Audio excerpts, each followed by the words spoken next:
अस्सलाम वालेकुम, नमस्ते, सत श्री अकाल। कैसे हैं आप लोग? उम्मीद करती हूँ ठीक होंगे, खुश होंगे। मैं हूँ हाजिक अली और मेरे साथ हैं तारिक नियाजी। अस्सलाम वालेकुम, नमस्ते, सत श्री अकाल। उम्मीद करता हूँ ठीक होंगे, खुश होंगे। दोस्तों जहाँ रहें खुश रहें, माँ बाप का ख्याल करें क्योंकि माँ बाप है तो सब कुछ है। आज की हमारी वीडियो है बहुत ही इंफॉर्मेटिव। प्रशांत धवन जी की वीडियो से स्टार्ट करते हैं अपनी वीडियो को। Let's start. ओके गाइस, तो वीडियो का टाइटल है India declares United Nations must accept Hinduphobia. से स्टार्ट करते हैं वीडियो को। नमस्कार and I welcome you all to world affairs. मैं हूं Prashant Dhawan. Now recently India ने रेस किया है एक बहुत ही important issue at the United Nations. India ने यहां पर यह कहा है कि United Nations must accept Hindu phobia. इसको एक्नॉलेज करना होगा और यहां पर आप देख पाओगे इस पे आर्टिकल है acknowledge Hindu phobia, India urges United Nations. Now ये जो यहाँ पर हेडलाइन है बिल्कुल एक्यूरेट है नहीं, क्योंकि इंडिया ने ना सिर्फ हिंदुइज्म, यहाँ पर जो हेटेड होती है अगेंस्ट बुद्धिज्म, सिखिज्म, इसको भी प्रॉपरली रेस किया है। ना यहाँ पे आप एक क्वेश्चन पूछ सकते हैं मगर इस सबसे होगा क्या? इंडिया ने यही कहा है कि बस हाँ ये भी इंक्लूड करो। देखो इंडिया की जो ये स्टेटमेंट है मैटर इसलिए करती है क्योंकि इंडिया बहुत ही जल्द काउंटर टेररिज्म कमेटी को संभालने वाला है और इंडिया मेजर चेंजेस ला सकता है इस सर्टन एस्पेक्ट में। नाउ डिस्कस करेंगे इस टॉपिक को, बहुत कुछ आपको जानने को मिलेगा। A lot to know, a lot to discuss as always. But before we begin, आगे बढ़ने से पहले आपसे एक क्वेश्चन पूछूंगा। क्वेश्चन यहाँ पर यह है कि यूनाइटेड नेशंस ने रिसेंटली लॉन्च किया है its largest ever country specific appeal. आपको बताना है कि यह अपील किस कंट्री के लिए लॉन्च हुई है, इराक, अफगानिस्तान, सूडान या फिर नॉर्थ कोरिया। कमेंट सेक्शन में करो उत्तर, सही आंसर आपको मिलेगा वीडियो के एंड में। नाउ जो ये सारा इशू है ये स्टार्ट होता है from the global counter terrorism strategy. अब यहाँ पे आप ये वर्ड सुन के कहेंगे कितना बोरिंग लगता है सुन के, ग्लोबल काउंटर टेररिज्म स्ट्रेटजी। ठीक है, यूएन की कोई स्ट्रेटजी बनी होगी, कंट्रीज फॉलो करे ना करे, does this even matter on the ground level? तो देखो मैं आपको ये बताता हूँ, पिछले कई सालों से यूएन की जो ये global counter terrorism strategy launch हुई है और इसका बहुत ही बड़ा इम्पैक्ट पड़ा है on countries response to terrorism. कि आतंकवाद जब हो गया तो उसका रिस्पॉन्स अब कैसे करोगे आप। फॉर एग्जाम्पल आपको दिखाता हूँ डॉक्यूमेंट, तो यहाँ पर आप देख पाओगे ये एक डॉक्यूमेंट है कि इम्प्लीमेंट कैसे किया जाएगा United Nations global counter terrorism strategy को। ये 2010 का ये डॉक्यूमेंट है, आज से 12 साल पहले का। यहाँ पे आप देखोगे लिखा है कि इस्लामाफोबिया से कैसे आपको डील करना है। देखो यहाँ पे साफ साफ लिखा है कि यूएन के हिसाब से जो इंटरनेशनल मीडिया है उसको काफी रिस्पॉन्सिबल होना होगा ये बात इंश्योर करने के लिए कि इस्लामाफोबिया ना फैले, लोगों का जो डर है टुवर्ड्स मुस्लिम्स ये ज़्यादा ना फैले। और इसी स्ट्रैटेजी के अंदर ये भी देखा गया कि अब क्या होता है दुनिया में, अगर मान लो कहीं भी कोई टेररिस्ट अटैक होता है तो अगर मान लीजिए वहाँ पे जो टेररिस्ट है वो बिलोंग करता है पाकिस्तान को या फिर कोई इस्लामिक कंट्री को, तो काफ़ी बार उस टेररिस्ट की जो आइडेंटिटी है डायरेक्टली बताते नहीं है। अब फॉर एग्जांपल जो रिसेंटली सिनेगॉग में अटैक हुआ था, अब बात क्लियर हो चुकी है कि पाकिस्तानी ओरिजिन का एक यूके का आदमी था, उसके काफ़ी लिंक्स भी थे पाकिस्तान से और बाद में उसने काफ़ी रेडिकलाइज होकर टेक्सास की एक सिनेगॉग में लोगों को हॉस्टेज बना लिया था। मगर आप तब भी देखोगे कि ओपनली वेस्टर्न मीडिया कोशिश करता है कि उस आदमी की जो आइडेंटिटी है वो इतनी डिस्कस ना हो। इसका रीज़न क्या है?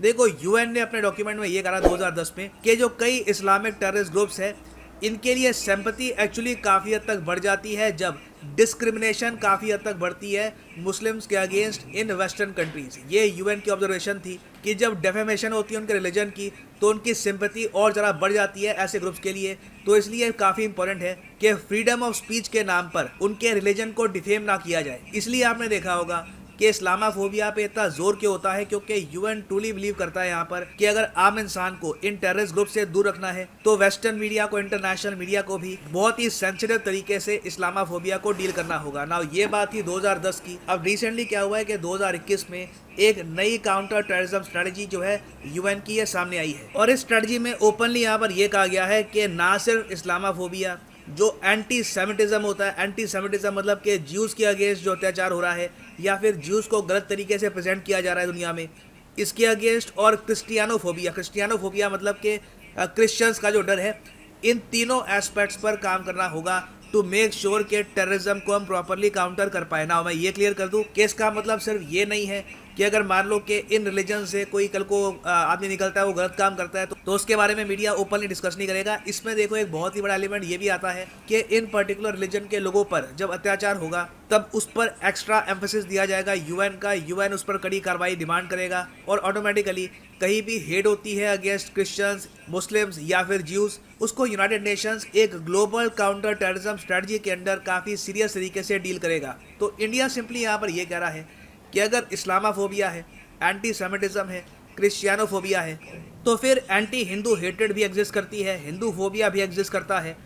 कई कंट्रीज़ हैं जहाँ पर पर्टिकुलरली सिख्स को टारगेट किया जाता है, बुद्धिस्ट को काफ़ी टारगेट किया जाता है कई देशों में, for example Pakistan, Afghanistan, China for example आप देख लीजिए। तो जो नॉन एब्राहमिक रिलीजन है, क्योंकि अभी तक आप अगर देखो इस्लाम, क्रिश्चियनिटी, जुदाइज़म, सिर्फ जो एब्राहमिक रिलीजन्स हैं इनको ही एक कवच दे दिया गया है फोबिया का, बाकी जो रिलीजन्स हैं उनको कोई यहाँ पर प्रोटेक्शन मिली नहीं है। तो इंडिया का सिंपली यहाँ पर कहना ये है कि जब न्यूज आती है कि अफगानिस्तान में जो सिख्स हैं ये भाग रहे हैं इंडिया में, वहाँ पे बॉम्ब ब्लास्ट हो रहे हैं, कई सिख गुरुद्वारास को अटैक किया गया है, पाकिस्तान में लगातार हमने देखा अटैक्स हुए हैं, ननकाना साहिब में, उसके अलावा पेशावर में एक सिख आदमी को मारा गया था। जब ये इंसिडेंट्स होते हैं तब यूएन क्यों नहीं कहता यहाँ पर कि ये सिख फोबिया है, हिंदू फोबिया है? Why is this only reserved for the Abrahamic religions? और इंडिया का देखो स्टांस यहाँ पर काफ़ी क्लियर है। इंडिया के जो परमानेंट रिप्रेजेंटेटिव है टू द यूएन, त्रिमूर्ति साहब, इन्होंने यहाँ पर क्लियरली ये बोला है कि देखो टेररिस्ट होता है, जो वो काम कर रहा है वो गलत है, उसको इक्वल तरीके से कंडेम करो। ये सिस्टम हम क्यों बना रहे हैं कि जो टेररिस्ट किस रिलीजन से बिलोंग करता है वो हम देखेंगे, किस पर अटैक हुआ है वो हम देखेंगे, उसके हिसाब से हमारा रिएक्शन आएगा। बात घूम फिर के ये आती है, अगर आपको अब तक थोड़ा बहुत फॉलो करने में 1% भी थोड़ा सा अगर आपको डाउट था, अब आपका डाउट हो गया होगा क्लियर। यूएन यहाँ पर सिंपली ये कह रहा है कि अटैकर को देखकर और विक्टिम को देखकर हम यहाँ पर रिस्पॉन्स देंगे। तो इंडिया का जवाब यहाँ पर सिंपली ये है कि terrorist is a terrorist, there are no good terrorist, no bad terrorist. जो लोग टेररिस्ट में डिस्टिंक्शन लाना चाहते हैं कि देखिए ये टेररिस्ट ज्यादा अग्रेसिव है, ये कम अग्रेसिव है, और जो टेररिस्ट की एक्टिविटीज को कवर अप करना चाहते हैं वो भी उतने ही कल्पेबल हैं, वो भी उतने ही गुनहगार हैं। और इंडिया की तरफ से जो ये स्टेटमेंट है ये मैटर इसलिए करती है क्योंकि इंडिया ने एज्यूम कर ली है the chair of CTC. CTC है काउंटर टेररिज्म कमेटी, और दिसंबर 2022 के अंत तक इंडिया के पास रहेगी ये चेयर। उसमें देखना होगा कि क्या इंडिया अपनी तरफ से जो ये वर्ड्स हैं सिख फोबिया, हिंदू फोबिया, ये इंटरनेशनल नैरेटिव में लाता है या नहीं लाता। अगर इंडिया ऐसा कर पाता है, it will be a huge victory for international justice, क्योंकि अभी के लिए क्लियरली कुछ लोगों को दी गई है ज्यादा प्रिविलेज, बाकी लोगों को माना गया है कि इनकी लाइव्स इतनी मैटर करती नहीं है। ना वापस आते हैं अपने क्वेश्चन की तरफ कि यूनाइटेड नेशंस ने रिसेंटली लॉन्च किया है the largest ever country specific appeal. ये किस देश के लिए लॉन्च करी है? तो सही उत्तर इसका है option B is the right answer, Afghanistan. यहाँ पर आप देख पाओगे the UN has made largest ever humanitarian appeal for a single country, that country is the country of Afghanistan. और फाइनली यहाँ पर मैं ये भी ऐड कर दूं कि अगर आप यूपीएससी एग्जाम की तैयारी करना चाहते हैं तो कमेंट सेक्शन में जाओ, यहाँ पे आपको मिलेगा ये लिंक, इस लिंक पे करो क्लिक और यहाँ पे आप परचेज कर पाएंगे अनअकैडमी का यूनिक कॉम्बो पैकेज, जिसके अंदर आप यूपीएससी प्रीलिम्स, मेंस, ऑप्शनल आपकी चॉइस का हो, political science, history, whichever you want to choose, इन सब की तैयारी कर सकते हैं in a single purchase. Simply click on pick a plan और यहाँ पे आप खरीद पाएंगे 18 महीने, 24 महीने या फिर 36 महीने का course, depending on the time you want to take to prepare for UPSC. मगर यहाँ पे जो प्राइसेस लिखे हैं पे करने की आवश्यकता है नहीं, सिंपली यहाँ पे यूज करो code PD10 and the prices will fall. So use the code PD10 and save money. So इसी नोट के साथ ये है वीडियो का अंत। Thank you for listening and as always God bless you all. जी जनाब, इसका मतलब ये है कि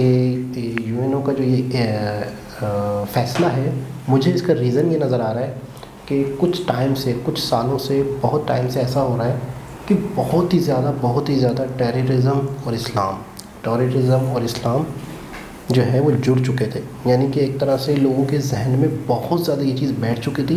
आपको पता है कई छोटे छोटे वाक़यात ऐसे भी हमने देखे हैं फॉरेन कंट्रीज़ में, जिसमें लड़कियों ने अगर स्कार्फ लिया हुआ है तो उन्हें ताने दिए गए, अगर किसी ने दाढ़ी रखी हुई है, टोपी पहनी हुई है फॉरेन कंट्रीज़ में, यूरोप में, अमेरिका में, क्योंकि हर एक छोटे छोटे बच्चे के जहन में ना ये बात एक तरह से नक्श हो चुकी थी कि मुसलमान दहशतगर्द, मुसलमान। लेकिन वो नक्श होने की वजह भी बहुत सी वजह थी, रीजंस होते हैं, हर बात के रीजंस होते हैं, बिल्कुल। तो मुझे ऐसा लगता है कि यूएनओ का जो ये डिसीशन है उसका मकसद ये है कि कहीं सिर्फ एक कम्युनिटी के ख़िलाफ़ लोगों के जहन में ये चीज़ छप ना जाए, सिर्फ मुसलमानों के ख़िलाफ़। तो इस वजह से शायद वो इस चीज़ को थोड़ा सा निगलेक्ट करते हैं कि यार दहशतगर्दी किसने की, या उसको फैलाते ज़्यादा नहीं है कि इस्लाम की तरफ से हुई। लोग ने दिखाया था कि एक सिख को मार दिया गया था, अभी दिखा रहे थे ना वो कटिंग, तो वो मुझे जहाँ तक लग रहा है अभी कुछ हुआ नहीं, कोई स्टेप लिया नहीं है उन्होंने, लेकिन इंडिया की तरफ से कहा जा रहा है कि आप इस चीज़ को करो। आप देखो कि मतलब देखिए, उन्होंने सबसे बड़ी बात जो बिल्कुल ठीक है और मैं एग्री करती हूँ कि कोई भी टेररिज्म छोटा या बड़ा नहीं होता, कोई भी अच्छा या बुरा नहीं होता। आप इस बिना पे अगर किसी को मतलब कवर अप करते हो ये कहकर कि ये कम एग्रेसिव था, ये ज़्यादा एग्रेसिव था, तो ये तो बहुत ही गलत बात है। देखिए, हर किसी की लाइफ मैटर करती है, हर किसी की ज़िंदगी, किसी भी इंसान की ज़िंदगी है। तो वो मैं ये नहीं सोचती कि उसके मज़हब को लेकर ये जज करेंगे कि वो कितनी इंपॉर्टेंस की हामिल है और कितनी इंपॉर्टेंस की हामिल नहीं है, कितनी वैल्यू देनी है और कितनी वैल्यू नहीं देनी चाहिए। मेरे हिसाब से कोई भी मज़हब हो, सिख हो, जैन हो, मुस्लिम हो, हिंदू हो, सब बराबर है मेरे हिसाब से, ठीक है। जितनी प्रायोरिटी अगर एक मुस्लिम को मिल रही है, एक हिंदू को भी उतनी ही मिलनी चाहिए, एक जैन को भी उतनी मिलनी चाहिए, एक सिख को भी उतनी ही मिलनी चाहिए। सबकी लाइफ मैटर करती है, इंसान है, सबकी अहमियत ही है। अब आप किसी को ये कह के नेगलेक्ट कर दो कि जी इसकी लाइफ इतनी मैटर नहीं करती, तो मेरे हिसाब से तो बहुत गलत है। ये तो बहुत अजीब सी बात है, बहुत ही अजीब सी बात है। लेकिन उस फैसले की जो मुझे वजह समझ में आ रही है कि बहुत ही अभी फैसला नहीं हुआ, अभी वो कोशिश कर रहे हैं कि इस पे अमल दरामद हो जाए। और वो ये कह रहे हैं कि अभी वो कह रहे हैं ना कि वो क्या नाम है, काउंटर टेररिज्म, उसकी सीट संभालने वाले हैं। तो उसके बाद वो ये काम कर पाते हैं कि नहीं कर पाते हैं, और अगर ये काम हो जाता है तो इंटरनेशनल लेवल पे इनकी विक्ट्री है। बल्कि संभाल ली है ना, 2022 में इनके अंडर में रहेगी, बाद 2022 के एंड तक मतलब है कि अंडर में रहेगी इनके। तो ये है कि वाकई इंसानियत है, और टेररिज्म कहीं से भी होती है, दहशतगर्दी कहीं से भी होती है। यहाँ तक कि मतलब है कि मैं थोड़ा सा क्लियर कर दूँ कि दहशतगर्द ने तो ये भी नहीं देखा, अगर हम मज़हब के खिलाफ, किसी मज़हब के खिलाफ दहशतगर्दी की डेफिनेशन अगर बात करते हैं, तो दहशतगर्द ने तो ये भी नहीं देखा कि सामने मुसलमान है या हिंदू है या क्रिश्चियन है या सिख है। बिल्कुल, दहशतगर्द ने तो सामने वाले को दुश्मन समझा है और उसने तो सब कुछ ख़त्म करने की है। अभी पिछले दिनों आपने लाहौर का एक वाक़या सुना कि वहाँ पे मतलब बम धमाका हुआ, हाँ, ब्लास्ट हुआ है। तो वहाँ पे मतलब कौन थे? अगर मुसलमान दहशतगर्द हैं फ़र्ज़ करते हैं तो मुसलमान ही मरे। मतलब दहशतगर्द तो ये देख ही नहीं रहा, कौन नहीं देख रहे, वो तो देख ही नहीं रहे ना कि कौन सा मसलब है। वो तो बस उनका जो मकसद है वो उसको पूरा करने की मतलब लगन में नहीं देख रहे कि कितना नुकसान हो रहा है, कितनी इंसानी जानें जा रही हैं। और दूसरी बात मैं ये सोच रही हूँ कि अभी थोड़े दिनों पहले वो सिनागॉग में जो थे, तो वही कह रहे हैं डायरेक्ट इनडायरेक्टली उनका रिलेशन निकला, वो रिलेट करते थे पाकिस्तान से। अच्छा, वो ये कह रहे हैं कि जो भी मतलब जब किसी अटैकर को पकड़ा जाता है तो उसकी आइडेंटिटी को छुपाया जाता है, उसको रिवील करा नहीं जाता। और उसके पीछे मकसद ये होता है कि जैसे ही पता चलता है कि ये फ़लाँ मज़हब से रिलेटेड है, फॉर सपोज़ ये इस्लाम से रिलेटेड है, तो उसके प्रतीक, उसके नज़दीक हमदर्दी बढ़ जाती है लोगों की। किसने कुछ किया होगा तो यकीनन मज़हब के लिए किया होगा, भले वो उसके अपने हों, अपने कोई ना कोई मकासद हों, उसके पीछे अपना कोई उसका एक पर्पस हो। लेकिन लोग जो होते हैं ना, वो दिल में ये सोचने लगते हैं कि अच्छा मुस्लिम है तो यकीनन इसने इस्लाम के लिए किया होगा, भले वो इस्लाम के लिए नहीं भी कर रहा हो, लेकिन वो आड़ पकड़ लेता है। तो मेरे हिसाब से शायद आइडेंटिटी को इतना डिस्क्लोज नहीं किया जाता। इसका मतलब हम यूँ भी समझ सकते हैं कि अगर किसी ने कोई अपने ज़ाती मकासद भी हैं, कुछ भी हैं, तो इसका मतलब हम ये भी समझ सकते हैं कि इस्लाम का नाम भी यूज़ किया जा रहा है बाद में। बिल्कुल ऐसे है ना। इसका मतलब है कि होता कहते हैं ना मज़हब कार्ड, होता है ना कि किसी ने कुछ भी करना है तो एक जो नाम ले लिया जाए तो उससे फिर आपकी एक ज़्यादा इंक्वायरियाँ या ज़्यादा आपको एक ज़ाती दुश्मनी ख़त्म जहन से हटा दी जाती है। अच्छा यार, ये तो मज़हबी केस है, ये तो दहशतगर्दी का केस है, तो वो उस खाते में चला जाता है, तो वो उसकी फिर कोई कुछ भी नहीं है। अच्छा, पहले उसके माइंड में नहीं भी हो, लेकिन बाद में जब उसको लगता है कि मैं मुस्लिम हूँ या मैं हिंदू हूँ और मैं इस तरीके से कर सकता हूँ, तो वो लाजमी मज़हब पे आ जाता होगा, है ना, मज़हब के आड़ में। हाँ, मज़हब की आड़ में आ जाता होगा, तो ये चीज़ बहुत गलत है। तो एक बहुत ही इन्फॉर्मेटिव वीडियो थी दोस्तों। बिल्कुल, दोबारा किसी और वीडियो के साथ आपसे मुलाकात होगी, जब तक के लिए अल्लाह हाफिज़।